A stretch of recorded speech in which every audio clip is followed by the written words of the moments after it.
Good afternoon po sir sa iyong Toyota Vios. Nababa na po natin ang transmission ninyo at saka pagbaba natin nakita po natin yung ito po yung nababa na.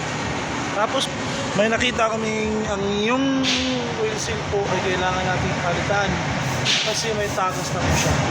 Tingnan nito po. Papalit po tayo.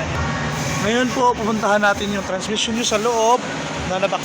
Sir, ito na po yung ano nyo, yung CVT nyo. Yung naging cause po nun na maingay po ang grinding.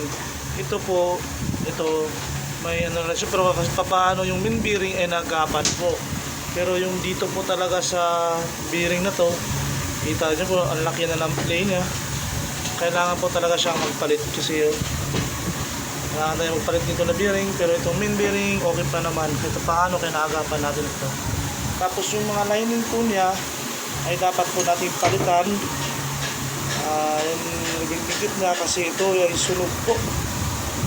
Sunog po yung mga lining yan. Tapos yung o-ring po niya ay masyado ng matigas. Yan po. So, matigas po. Unlike po sa mga itong o-ring na lambot po siya. Ito po ay matigas na. Kailangan po tayo magpapalit ng buong rebuilding kit.